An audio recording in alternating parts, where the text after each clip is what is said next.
opportunity to show this new body of work, which right from the start means a tremendous amount to me to actually show it. So, and thank you all for coming.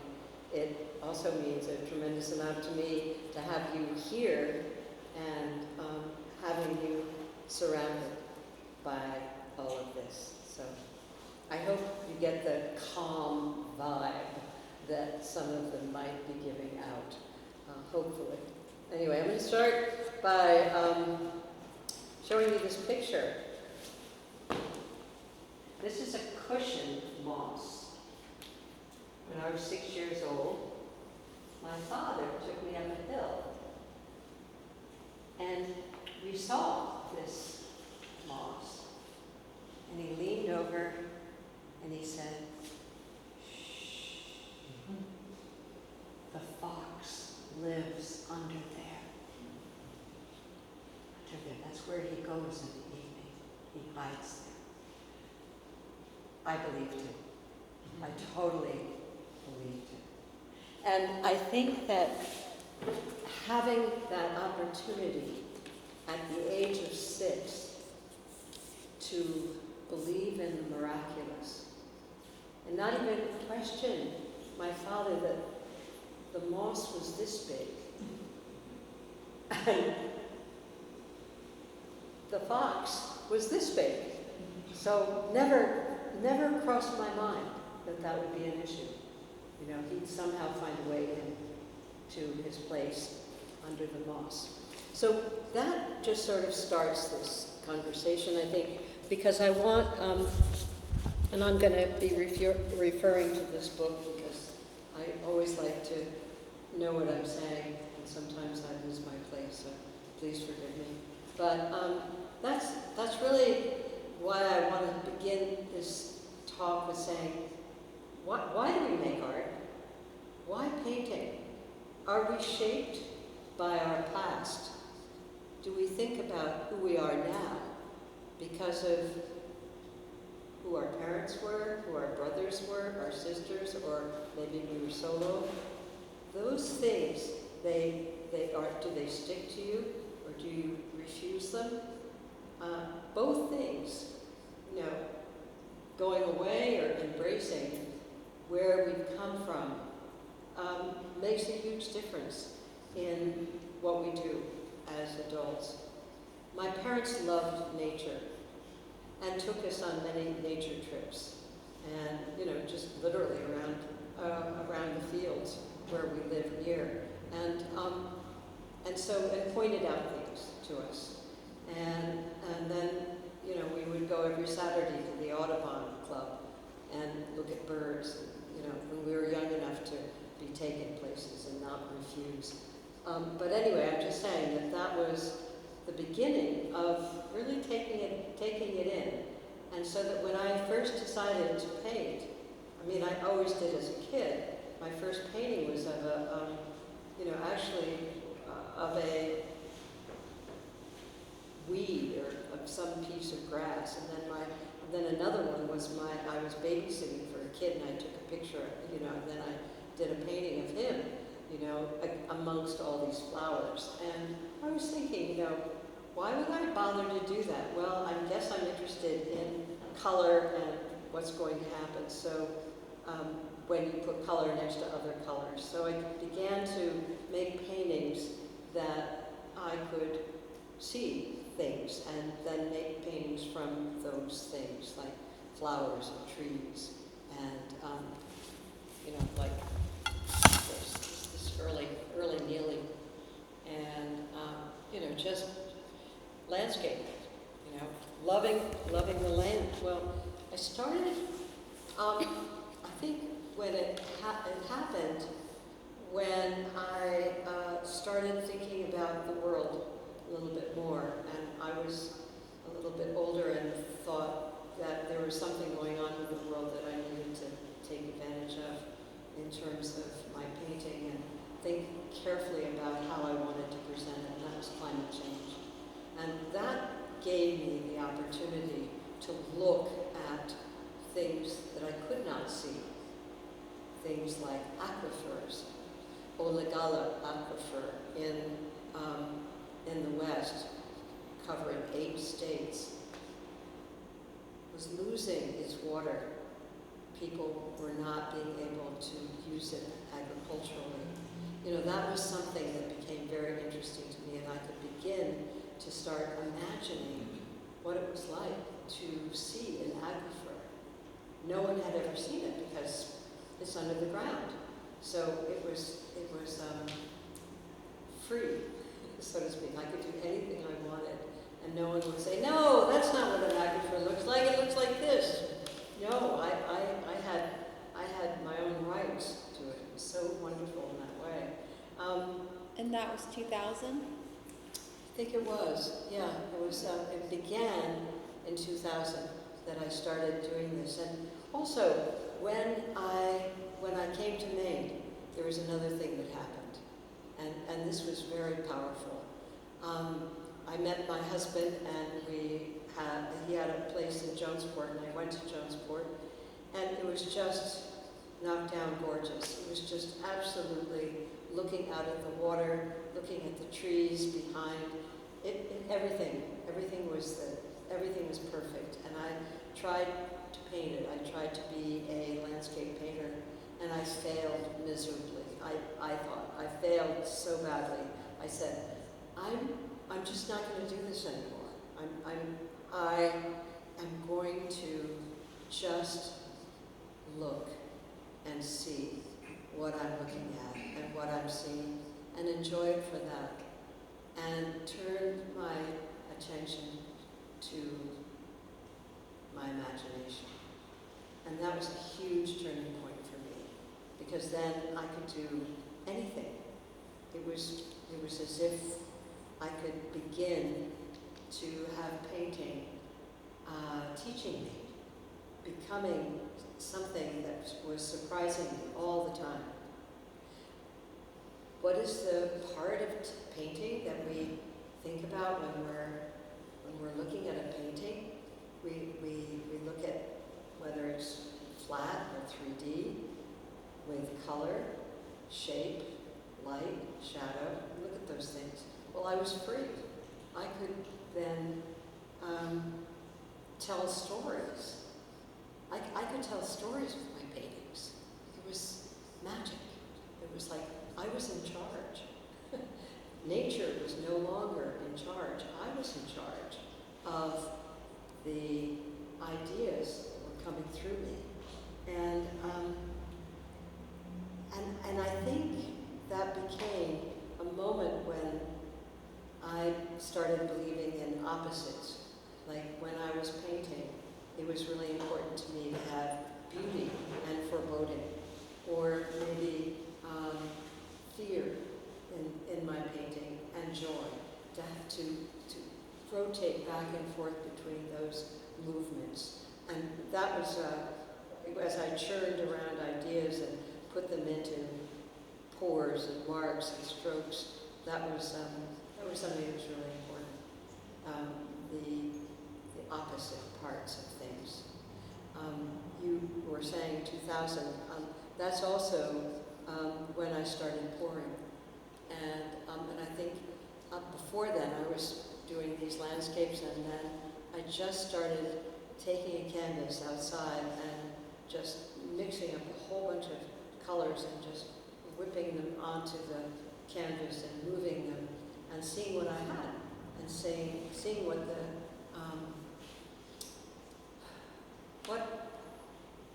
what the colors were telling me. You know, I all of a sudden shifted. I was no longer in control. The painting was totally in control. It was looking at these colors and saying, "What are you telling me? I'll follow you."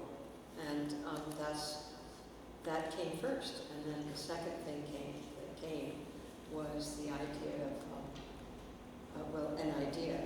So that was the beginning of the power of just paint, and the power of painting. And I think that power of paint is another big subject, because paint comes alive. There's a wonderful, wonder if I have that Guston quote. He talks about it. I shout out some quotes here from my favorite artists, but not right this second. I'm going to just talk quickly. I'm going to jump into how do you weigh an idea or a narrative? How do you weigh it in a painting? How do you say, this is what I'm painting about? What's important? Is it the color? Is it the form? Is it the space? Or maybe is it the weight? Here, and I'll jump into this and then out and talk a little bit about this later. Here, this is a canvas that I have done abstractly with these hanging ribbons and curtain-like forms, standing on a ladder, pouring them down and letting them drip and letting them go thicker or thinner. And then behind them, after they've dried, not before, but behind them, I'm making a landscape. I'm making the sea. And I'm doing this in all of these. I'm making them afterwards. And so what am I trying to do with that? And many of these have gone through many different backgrounds to get to the point where the background is somehow equal to the foreground. And so you have an abstraction and a reality of landscape, in this case the sea, balancing, let's see if I can do this, balancing, saying I'm this and I'm this, not this or not this. So it's really a wonderful discovery that I could do that. Purely by chance. Do you think I thought that? Do you think I was that smart? No, I was just backing into it. Most of my life, actually, is about backing into things. I think that's pretty true, actually. So, yes, this is true. So I'm just going to then now move into another part of this and jump in. Because we talked, Liz and I, and she has some things she wants to say to me, but I have some quotes that I just love. And some of them, if you're an artist, you'll know them by heart anyway. But I've looked at Sean Scully for a long time. He's a colorist, artist, and he does these squares, in case you haven't seen his work. And he's very thoughtful. And he has one of many books out that talks in between essays. He writes a few things about what he thinks. And he goes, in this moment, he's Irish too. That makes a difference. So he's very expressive. A painting is the embodiment of human action and feeling and thought. He also says, I have chosen to confront two traditions in my work, the tradition of the sublime and the tradition of objects. The physicality of the surface is so crucial to the life of the painting, to the accountability of the painting. Now, that word, the accountability, is so important. Like, that artist is thinking about what is that painting going to be worth when some viewer looks at it. What is the worth, not money, but just what is the worth of that experience? That's the accountability. And that's another thing that is terribly important as you paint. You're thinking about this is really important. This is a language. This is my companion for the next few months in the studio. I'm going to be learning from it, and it's going to be learning from me. And so I need to learn the language, I need to understand something. So now we move also to Philip Guston, who has been, over his lifetime, very verbal about, and he taught at BU, so he has many things to say. Anyway, he said, and this is a famous quote, he says, what is seen and called the picture is what remains, and evidence. Even as one travels in painting towards a state of unfreedom where only certain things happen, the unknown and free must appear. Painting seems like an impossibility, with only a sign now and then of its own light. We've all been there. Like, total doubt of wondering what this is going to be. And then that's me on the side here. And then let me go back to him. Which may be because of the narrow passage from a diagram to that other state of corporeality. In this sense, to paint is a possessing rather than a picturing. And corporeality, I had to look up again. I always don't seem to get that word. And it's sort of like the quality or state of physicality.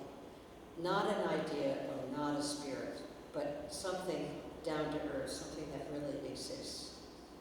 Now, in both of these statements, there is this sense of opposites colliding, both of them, whether it's the Scully's sublime with objects, or Guston's working towards something and having it seem like an impossibility. The two things are. And for me, that is essential in painting, that two elements collide and meet each other, like joy and fear, for instance. In this case, landscape and abstraction. Beauty and foreboding were the mainstay for all of my work during the 20 years of working with climate change paintings. That was critical for what I did. These opposites all come in form of stories, and I think that I haven't used this word enough today, but stories connect all of us in a kind of energy that is rooted in what I call our essential humanness. And this is really important to know, that everything here is a story. Every single painting is a story. And that's, I'm just going to pause there and just say that that's a really important thing to think about. You were going to ask me a question. That's a perfect segue, because I want to wind the clock back a little bit to, well, first of all, an observation that from 2020 to, we'll say, 2024, or 2000 to 2024, your primary vision for the work was climate change. And I'm curious, were the aquifers, did they take shape? Did those paintings reflect the aquifer as far as a grid formation? Because I know grid is critical in your work, whether it's in the work and providing many layers of meaning to you and visual meaning to the observer as well, but also in the current body of work where you release the grid. But let me rewind to the climate change. 20 plus years of that, were most of those, if not all those pieces, concerned with grid and organization that way? Never thought of it like that. Ever. Yes or no? No. No, they weren't. No. Like when I did the aquifer, I was just so excited about inventing something that was under the ground. And that I had, and I knew that there was sand, there was roughage, and there were rocks and sand and water could be like this, or water could be like this, and I had a great time. I didn't even think about the grid. The grid is something that came later. Okay. The grid is something that I really discovered when I started. Oh, this is putting me back. When I started thinking about my stories, I started thinking about who I am at 70. Okay. And that was the moment when the grid really played a strong part in a whole series of paintings I did for the Q, for the, what is it called, the Q Art Center in New York City. I was given a show there, and I decided I was going to use all of my big, I was such a great excitement about using all my big paintings in this big studio, in this big gallery, and high ceilings, and I was going to do that. And then on the side I was turning 70, and I was making all these small paintings that were called hidden in plain sight, like I was thinking about all these things that had happened to me in my 70 years, and I was just like painting them. And I made the biggest mistake of my life by showing them to the curator of this show. And she said, "Forget the big paintings, Anne. I want those." And I went, no, you don't understand. These are really, really private. I'm just, hanging out over here doing these playful little things. You don't want them. Really, they're nothing, really. And she said, "I want them. Start working." And I had 5, and I had like several months. And for God's sake, I was like, okay. You sure you don't want those nice big paintings? They've really got everything in them. Nope. But back to the grid. Yeah, and that was the grid. You also told me a story of the grid. Yeah.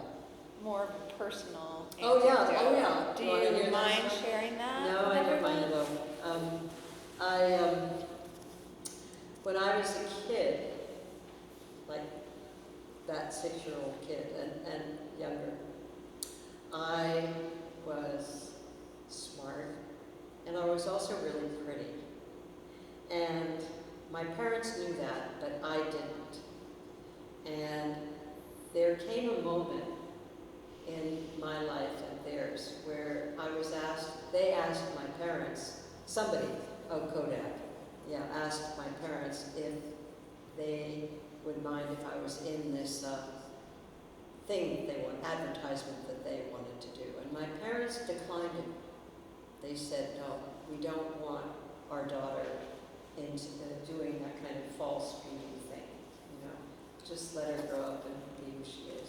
Well, I kind of was clueless about my looks and my smartness. I just was who I was. And they kind of let me be out in the fields playing and doing things, and not really teaching me that I had to be careful, or because I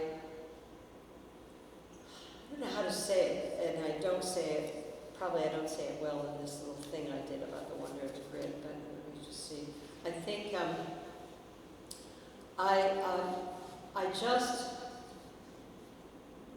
I was not careful. I held my heart on my sleeve, and I was sensitive, and I kept telling my mother it was really important because I was going to be an artist, and I had to be sensitive, and I had to be open.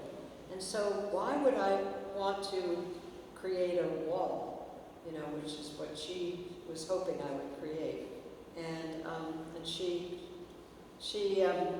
thought about this for a long time, and sure enough, and we won't go down the rabbit hole, but when my life fell apart, I was too much of a dreamer. She had, she pulled me aside when I was 40. I'm not a slow learner. She was actually dying, and she pulled me aside. There were 4 of us in the family, and she said, I really do worry about you. You've got to find a way. I know you're an artist and you want to be open, but you've got to find a way so that you're not hurt all the time. And you have to think about this. You have to think of a way of protecting yourself. Well, it's so funny because I started doing all these different things, and then all of a sudden I discovered through my art, I started doing these grids. And I started thinking about a grid as a net. And what does a net do? But it holds things, and it doesn't let them through. It's like, what do you think that wonderful spider does? The spider creates a web, and that web is elastic. It's wonderful. Well, I started thinking about that, and I thought, that's my protection. That's what I can do. I can be surrounded by a grid and not fall out. And as soon as I thought about that, I was like so excited. You know, like I had this gift now of having this flexible web that was a net that would always catch me, and I could perceive.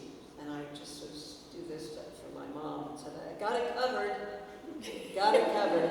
Okay, so moving on. But that's the answer to your question. Thank you for that. The paintings that are explosive, they don't have the grid. No, they don't. Tell us a little bit about them. Okay.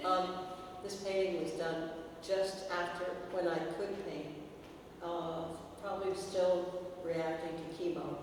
I had a very hard time with the 2 drugs that they gave me, and I just was so sick. And every time I did this, this is my husband right here, please. You give him a round of applause because he would literally take me from the place where the Dana-Farber, and we get in the car and he drives 6 hours up to Jonesport, plunk me on the sofa so that I could just look out at the sea until I could just feel better. And it usually was 2 or 3 days. I just was blah. And finally, I got to the point where I could get to the studio and say, okay, I gotta recall, I have to talk to my colors and do something. This was the first pour I did, and I looked at it. I have no idea how I did that pour. I have no idea how it came to be the way it was. But I know it's my body. I absolutely know it's my body after everything had been taken out. And it was just me, and that's why it's called emerging, because it's me beginning to look at the fact that everything inside, I mean, he put both of his hands in and he wiped everything out and said, I did as good as I could, with this doctor. He was very funny about it. He had he had nothing about it was sacred or anything like that. He just, was doing his job. He was just saying, I'm taking everything out, Anne, and I think it'll do the trick. We'll see what happens. And that was that.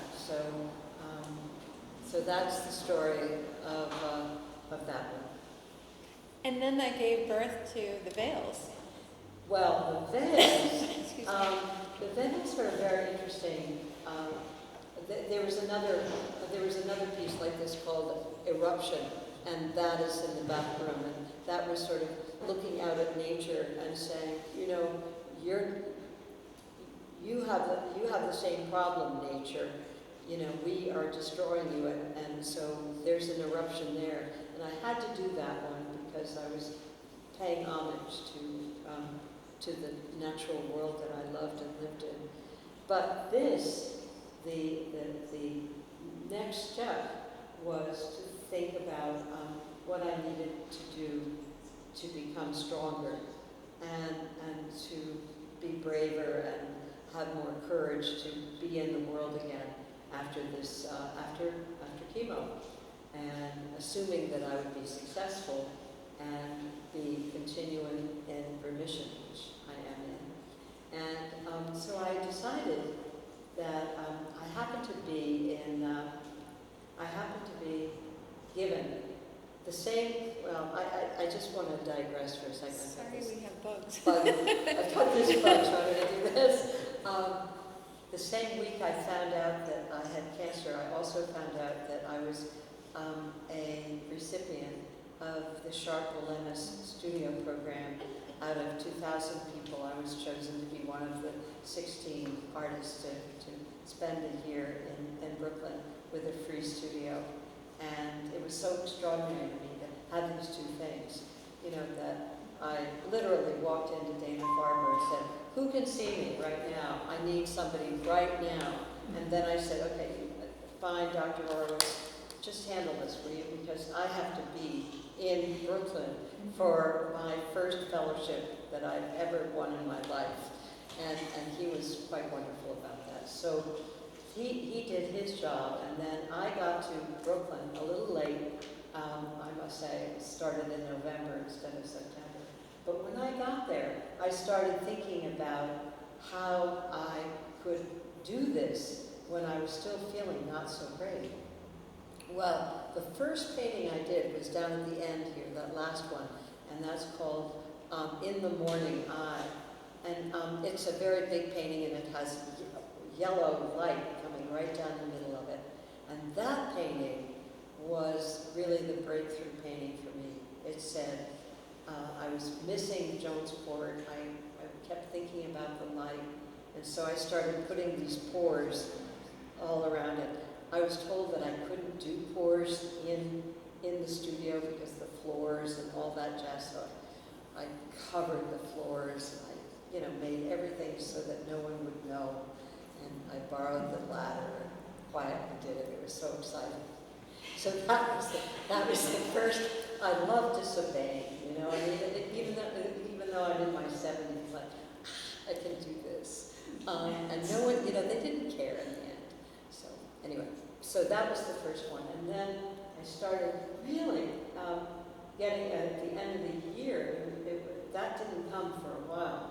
So at the end of the year, I started thinking about this even more, and I got back to Maine, and I really could work with these different tones and colors, and if I put more turpentine on the color, it would turn lighter and lighter and almost bleach out, and I loved that idea.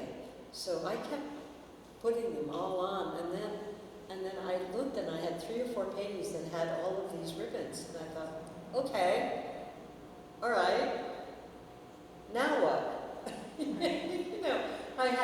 I said, well, they're protecting me. I know that these are protecting me from what? And then I thought to myself, they're protecting me from the world. The world is so troubled right now. I've got to be protected. So what can I do? I can make in between these ribbons the world that I love, which is the sea. I can begin to do that. And so that became this arrangement between this moment between abstraction, these ribbons, and landscape, reality. And that was the balance that I have never had before and always wanted. And in a painting, it was just so exciting to see that happen, emerge. Like I was the last to know. It was really funny. I didn't really even know I'd done that. And actually, he's not here today, but he said he might be coming. Chris Crossman, who wrote in the catalog, he came to see the show, and he goes, Anne, he wrote me an email saying, I saw your show, and you've created an equal balance between abstraction and landscape. How did you, that's amazing. And I thought, wow, coming from him, that was really a huge thing. And I thought, this is really cool. To do something you don't even know you're doing. But that's painting. You see, I don't think you really need to know. As a matter of fact, I haven't said this. Matisse, oh, please. Matisse is my man here this year. Matisse says, the unconscious enrichment of the artist is accomplished by all that he sees and translates pictorially without thinking about it. So what are you doing? You're just working and not thinking about it. I think the most important thing that's happened to me as I've gotten older as a painter is that I don't think so much. I have more freedom. And I allow myself that freedom. And because what's the harm? You know, what am I waiting for? Why not? And that's really, to have that freedom, to not know where you're going next. It's pretty cool. It's a journey. It's a really interesting idea. When I first saw this body of work, it made me think of the large-scale paintings in the East Wing of the National Gallery of Art, where I spent a lot of time as a teenager, because I'm from Maryland originally. Oh my gosh. So I immediately thought of Morris Louis and his Veil series, and I thought female Ab-X, Frankenthaler pops to mind as well. But I thought this is such a fascinating series of abstract expressionist work by a living female artist, but we've got representation involved now. And so is that, I guess in my mind, and maybe I wonder what everyone would think, is that the future of art in America, this kind of combination of abstraction and representation? It's like charged with emotive quality by your own admission, but there's also the reverence to the land. But then also what pops to mind is the fact that the National Gallery of Art just did a film on Anne. So let's talk a little bit about that, because that seems pretty relevant. Well, How did it come about? How did it come about? Well, I was minding my own business, and I was just at the Sharp Millennials in Brooklyn, and I get an email from somebody I have no idea, and Scott Kinder, and he is production head of productions at the National Gallery. And he said your name came up in the fact that you are a painter and that you spend a lot of time in Jonesport, Maine, and we're looking for artists that are connected to a community, that also are, you know, are active artists, but also are active in the community. And your name was put in the ring. And because the curator of contemporary art, Harry Cooper, had just recently, 2 years before, acquired one of my paintings. And I think he was the scoundrel that put me in the ring, you know, without me knowing. And so he said, would you mind if we have two, we have a filmmaker that is right down the street from you in Brooklyn. He's going to do a series of 7 videos to celebrate the 250th anniversary of America. And this is our contribution to that event. And would you mind if he came and talked to you about it? And I went, well, we'll see. Yeah, sure, fine. So I meet with with Rafa and realized that he and his wife Ava were the makers of one of my favorite programs, Art 21. And those are beautiful, wonderful films. And I thought, gosh, the opportunity to work with somebody like that would be really cool. So I said, sure, you know, yeah, come to Jonesport. come to Jonesport. So and they decided that they would give it a try, and they came to Jonesport. And they met the crop ladies that I talked to, and they were interviewed on the screen. One of them always wanted to be a movie star. This is really Jane. She was hysterical. And, you know, she had stories about being on the edge of the, being tied to the edge of the boat because as a kid she kept almost falling off the boat when her grandfather was, you know, getting lobsters. And so we did that, and then people were interviewed, and, you know, so it was a really interesting combination. It wasn't just me in my studio, but it was, you know, also the community.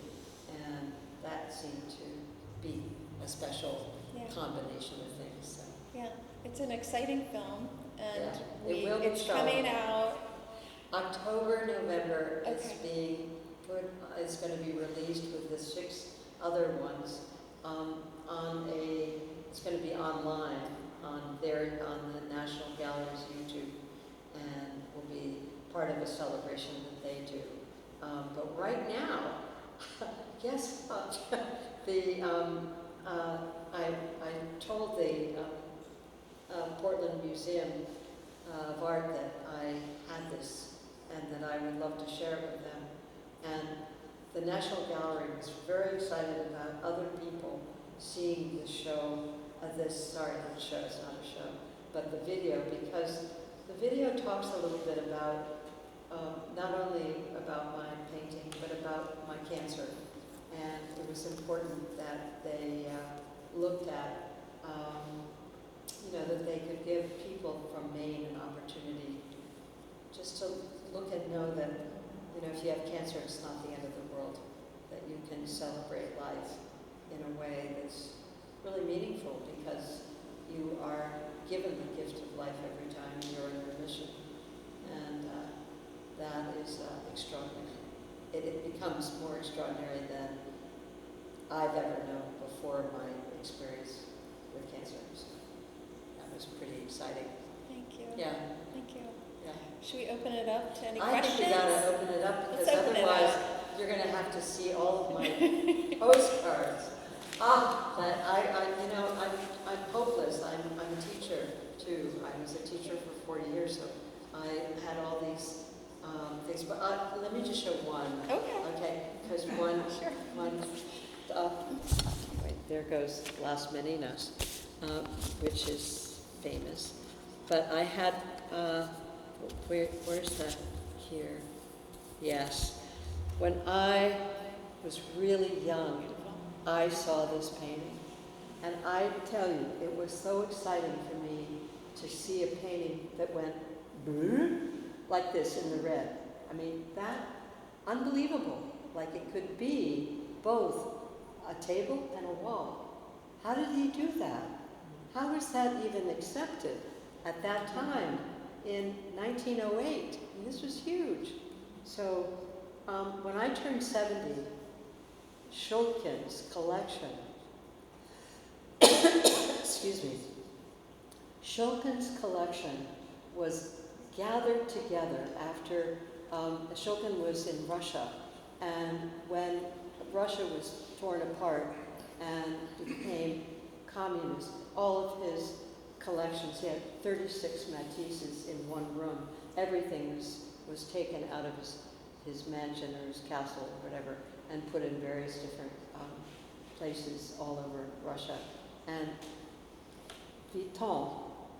Louis Vuitton was the only man in all of France that had enough money to gather all the Shulkin collection and have it at Vuitton's huge,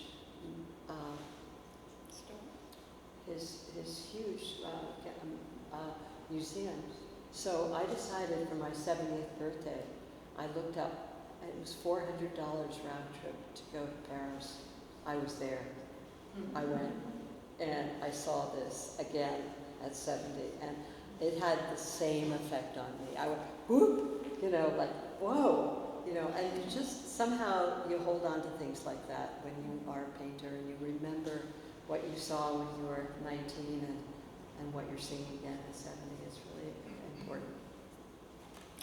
And So I will shut up now and hear your questions. You're on. I just wanted to add to that, the Red Studio.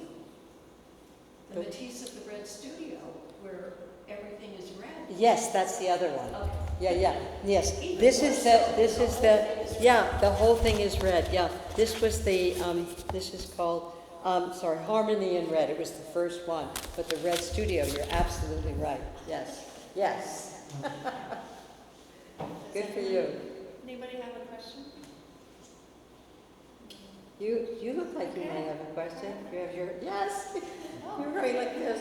So whenever I see somebody going like this, I think maybe. I'm just like intense, dude. When I when I was listening to you talk about that painting, that experience, can you take me back into that moment? Like, for me, certain paintings are very emotional for me, especially the ones that impact me. Can you walk me through that moment? You mean this like one? Actually, like coming at, How like, old were you coming in front when you of first saw it? walking in front of it, like actually seeing it in person. Can you? Well, when I saw it for the first time, it was actually a poster that I saw. And I said, wait a minute, what is this? You know, and I was shocked. I had never seen a painting like that. And I think when I saw it to begin with, I think it was in New York. It wasn't at MoMA. It could have been at the Met. I can't remember.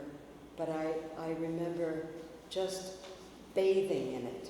There was this sense of being bathed, being covered with that color. Like it came out to me and just went all through me. And that was amazing. The only other time I felt that was when I was 19 and I went to the Prado and I found a little room. And in that little room was this huge painting. This was before the Prado did any cleaning up of their art. And they had this in a small room. And I stood there probably for an hour looking at Las Meninas, at the idea of Las Meninas, of somebody, Velázquez, who was smart enough and brilliant enough to create an illusion of something and a reality of something.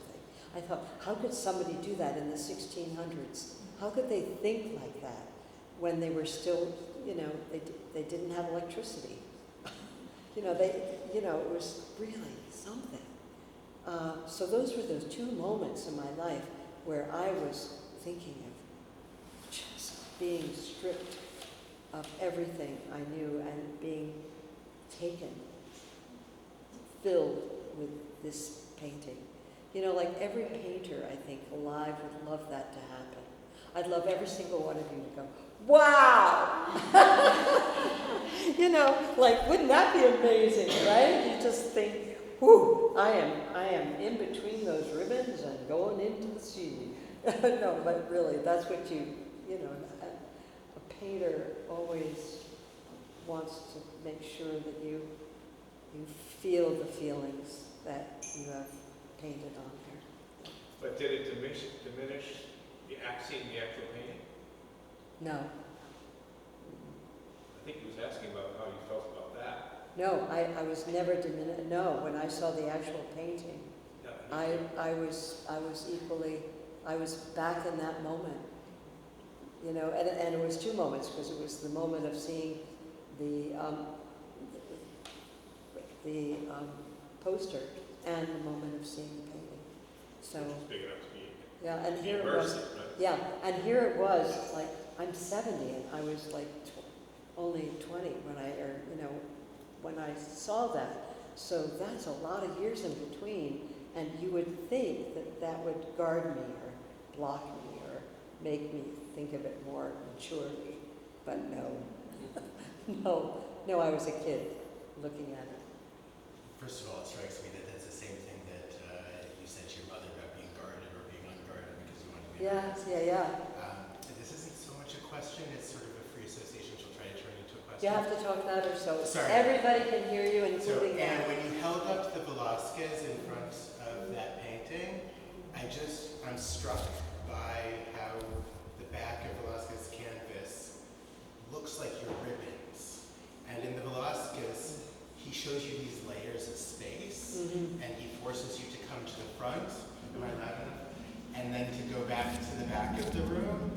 Things are hiding, Yes. and it seems to me to have a lot in common with what you're doing with your hidden things. I scribble things down on my phone notes to myself, but I'm not looking at them anymore. But like the way you're hiding things behind other things. I'm hiding. Or Augustine's narrow passageways, which I see. Yeah. Like I keep looking into that narrow passageway in between. There's not quite a question here, but like the mirror or whatever it is of the two. You're onto it. In You're the onto back it. of the room there. Yeah, I'm totally seems hiding. to me very much like that stricken minute. Have I am. moved your hiding? I am, totally, I'm still hiding, yeah. I don't know if I'll ever come out. I just really, I just feel like, You're hiding behind a grid. yes, I mean, since I have experienced this extraordinary moment in my life where it's a life-turning moment to have cancer. You know, I hate to say it, you know, because it's sort of drab, you know, like everybody, or not everybody, but many people have it. But it's a life-changing moment, and the good news is that it's taught me so much. I can't say that I'm grateful. I could never say I'm grateful for cancer, but it has taught me, and it has taught me to finally, my mother, hello, she'd be so happy that finally I'm hiding. You know, that I'm stepping back. You feel protected. I do feel protected with these strips, and it's really the first time I felt that way, and it's good, yeah. That's the perfect ending. Thank you. Thanks, Anne.